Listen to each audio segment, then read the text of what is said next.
So stinking cute. Double-sided July 4th wall flag. Let's go make it. But first, always remember to share this so it will save to your profile and you can find it when you're looking for it again later. I started out with an 18 by 20 inch piece of fabric. And this Bonnet Girl template is on my website at hometownquiltcompany.com. And then I have 4. The first thing I'm gonna do is take my 4-inch by 10-inch pieces. I'm gonna lay one face up, pretty side up, and one pretty side down. And I'm gonna sew down both sides of both pieces. Now these are going to be the straps that hold your flag on the hanger. So you don't have to sew the bottoms because that's gonna be inside. So just sew down both sides. You're gonna sew that, straight stitch, 1/4-inch seam, back stitch when you start and when you stop, because my grandma said so. Follow the edge of your fabric with the edge of your presser foot. That's gonna make your stitch straight and it's going to make your seam allowance the same from the beginning to the end. I really only intended to make my wall flag one side. I was just going to do the firecrackers, but one of my students is making these patriotic bonnet girls and I had to have one too. Now we're going to turn it right side out. And after we get it turned right side out, we're going to iron it. Okay, this is my ironing situation. We've talked about this a million times.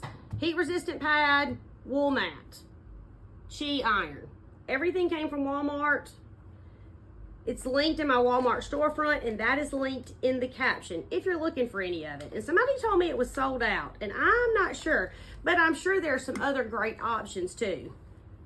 This is just the one, I just linked the one that I own.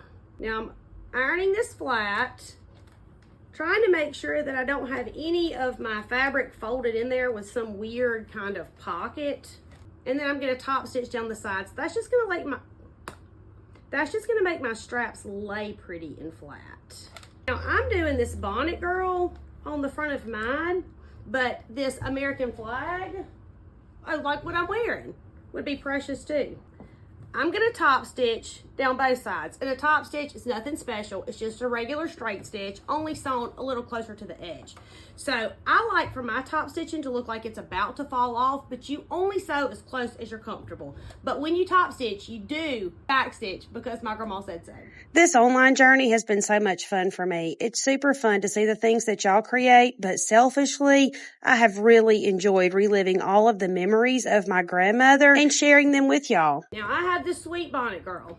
I am going to change my thread, but I'm only changing the top thread. I'm going to change it to red and do her dress and her hat band, and then I'm going to change it to navy blue and do her hat, her arm, and her shoe.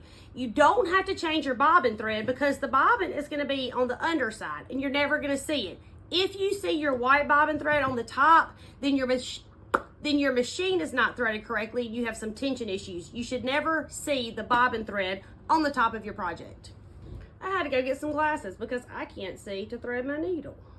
Now, I'm gonna zigzag, but I'm going to backstitch when I start and when I stop. I always tell y'all to go around 2 times, but I'm only gonna go around once because I don't look for this to be washed or handled a whole bunch, so I think 1 time is enough. But if you're unsure, then go on around it the 2nd time. I'm gonna do my red, and then I'm gonna change my thread and do my navy. Now this is one side of our flag, and here's the other side.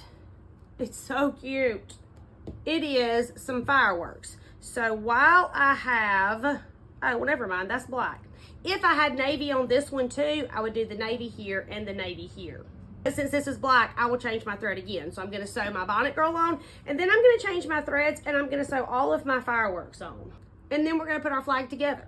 Now, in the beginning, when I told y'all 18 by 20, it is 18 by 20, but I positioned my hands in the wrong way. It's 18 inches wide and 20 inches long. And I made it 18 by 20 because my appliques, when printed at 100%, are 18 by 18, and any of the appliques can go on your wall flag. I'm using this and doing all of the patriotic things, but you could do anything you wanted. You could do summer, you could do reversible, Christmas and Thanksgiving, you could do something super fun for a birthday party, themed for whatever it is you have going on in your house and whatever you want to look at. You sew what makes you happy. That's what I do. And then when that holiday or occasion is over, take your flag off, turn it around, or fold it up, store it, and put your next one on. And then when you need that flag that you have in the closet, go pull it out, iron it, and hang it back up. And you have these for all year round. Oh my goodness, look how cute this is. So this template is available at hometownquiltcompany.com. I've appliqued my fireworks on. I've appliqued my sweet little bonnet girl. Now, I've also sewn, turned, and top stitched my straps. I'm going to fold those in half and lay them raw edge to raw edge. And I'm gonna clip them if I can find some clips. So I'm gonna clip this here, and then I'm gonna fold this one together, and I'm gonna lay it raw edge to raw edge. So all of the raw edges are together. I'm not measuring mine, I'm just eyeballing it. But I'm trying to get them basically the same place.